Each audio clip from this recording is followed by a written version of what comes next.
Kemajuan Cina tak henti-hentinya mengejutkan dunia. Bahkan pakar barat di Universitas California mengatakan, Cina adalah keajaiban ekonomi, keajaiban teknologi dan keajaiban tekad sebuah bangsa yang tadinya sangat miskin dan terpuruk untuk menjadi penguasa dunia di era modern. Baru-baru ini Barat sedang mencermati pembuatan kapal induk terbesar dan termodern di penghujung abad ke-21 ini. Membahas tentang angkatan laut, menurut sumber Barat sendiri, Amerika mulai tertinggal jauh dari Cina. Pada awalnya memang hanya jumlah kapal, Barat masih meremehkan kualitas dan kemampuan Cina. Namun, di awal tahun 2021 yang lalu para pakar militer Barat mulai terkejut, karena dalam hal kualitas dan teknologi Cina bahkan dengan cepat berkembang melampaui Barat. Contohnya melalui data ini, pada tahun 2000 jumlah armada kapal perang Cina hanyalah 110 kapal, sedangkan armada tempur lautan Amerika adalah 318 armada tempur kapal besar. Namun pada tahun 2020, atau 20 tahun setelah itu, keadaan menjadi terbalik. Cina telah memiliki armada tempur laut yang semakin modern dan berbahaya, jumlahnya meningkat menjadi 360 kapal. Sementara jumlah Angkatan Laut Amerika menurun tinggal 297 kapal perang dengan alasan penghematan anggaran militer. Dan hari ini jumlah kapal Cina terus meningkat drastis, baik jumlah, kualitas dan daya tempurnya yang ditopang oleh teknologi-teknologi baru buatan anak bangsa Tiongkok sendiri. Barat juga kesulitan mengimbangi perkembangan teknologi ini. Kapal induk terbaru ini diberi kode nama Type O3 oleh Barat dan tidak pernah lepas dari pengamatan satelit Barat walau Cina berusaha menutupinya. Dari hasil satelit Amerika diketahui ukuran kapal induk terbaru ini adalah setara dengan ukuran kapal induk terbesar dan tercanggih Amerika, yakni sekelas kapal induk Ford. Seperti biasa Cina bungkam dan dilarang pemerintahnya mengomentari proyek ini. Hari ini Barat sedang mencermati pembuatan kapal induk perang terbesar dan terbaru Cina yang menurut perhitungan Barat akan selesai pada tahun 2025 nanti. Tapi seperti biasa Cina selalu lebih cepat dalam segala hal. Jinping pernah bilang, tidak ada cara lain untuk mengalahkan dan mengungguli Barat, selain kita harus lebih cepat 10 kali lipat dari mereka dalam segala hal. Dan kita sudah memilikinya. Kita tahu kapal induk sangat penting bagi sebuah negara adidaya. Sejauh ini hanya Amerika dan segera disusul oleh Cina yang memiliki kapasitas kekuatan angkatan laut yang dapat menghancurkan sebuah negara dalam satu kali serangan. Rusia dan India memang memiliki kapal induk, namun karena kelas ekonomi mereka berada di bawah level Amerika dan Cina, kedua negara tersebut kesulitan mengeluarkan anggaran. Anggaran maintain dan operasional sebuah kapal induk sangat besar. Sebagai perbandingannya sekali operasional setara anggaran tahunan sebuah negara berkembang.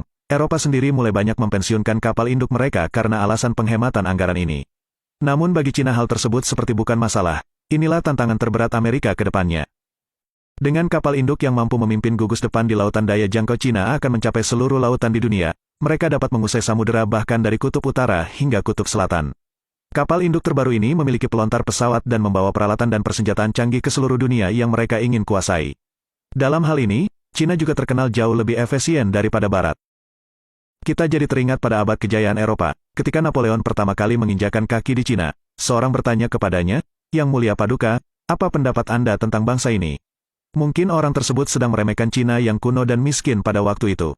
Tetapi Napoleon dengan wajah sungguh-sungguh dan entah mengapa ia berkata dengan hormat, "Bangsa ini seperti seekor naga raksasa, atau setidaknya seperti seekor singa yang sedang tertidur, dan jika ia bangun dan mengaum kelak seluruh dunia akan takut kepadanya." Nah, untuk kategori kapal selam terbesar masih dipegang oleh Typhoon kelas milik Rusia. Lagi-lagi Rusia ya. Soal ukuran, kapal selam Typhoon ini memiliki panjang sekitar 175 meter atau hampir 2 kali lebih panjang ketimbang lapangan sepak bola. Di dalam kapal selam ini ya, ada sekitar 160 kru yang bertugas atau 2 kali lipat lebih banyak dari jumlah kru kapal selam biasa. Nah, selain besar, spek dari kapal selam ini juga bukan kaleng-kaleng. Kecepatannya itu mencapai 50 km per jam dengan bantuan mesin OK650 reaktor yang sudah bertenaga nuklir yang mampu menghasilkan 190 MW listrik dan 50.000 tenaga kuda. Kemampuan selamnya pun fantastis, karena bisa mencapai kedalaman 3.600 meter dan menahan 90 kali tekanan normal, serta juga bisa bertahan di kondisi ekstrim seperti di kutub utara. Kalau soal tugas, tentu kapal selam raksasa ini tidak mondar-mandir doang.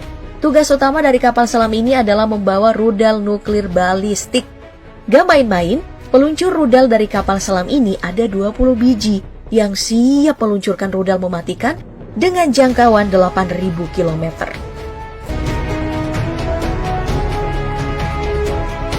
Kalau tadi kita ngomongin Rusia terus, sekarang kita pindah nih ngomongin kendaraan militer Amerika, yaitu kapal induk USS Gerald R. Ford. Kapal induk yang satu ini adalah kapal induk terbesar di dunia.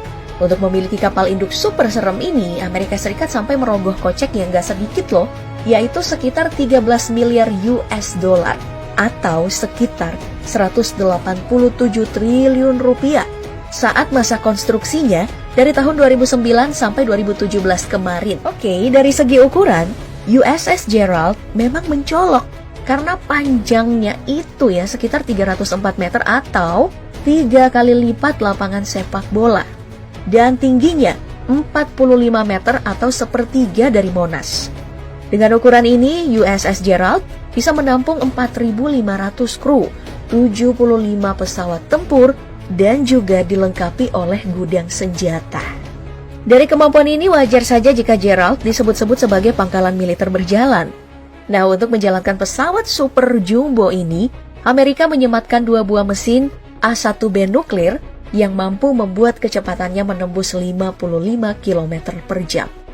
Hebatnya lagi, mesin ini bisa bertahan sekitar 20 hingga 25 tahun. Jadi selama itu juga si pesawat induk ini bisa mengarungi lautan. Nah, masalah teknologi terbaru USS Gerald disematkan teknologi bernama Integrated Catapult System yang jadi alat pendorong utama untuk si pesawat. Dengan teknologi ini, si pesawat induk bisa meluncurkan 25% lebih banyak pesawat, namun bisa mengurangi penggunaan kru sebanyak 25%. Jadi tentu keberadaan dari teknologi tersebut sangat berguna. Membicarakan kapal induk ini, nantinya USS Gerald Ford akan menjadi standar baru dari pesawat induk Amerika. Jadi mau gak mau, negara pesaing Amerika harus waspada terhadap teknologi kapal induk yang satu ini, karena mereka ternyata bisa berlipat ganda.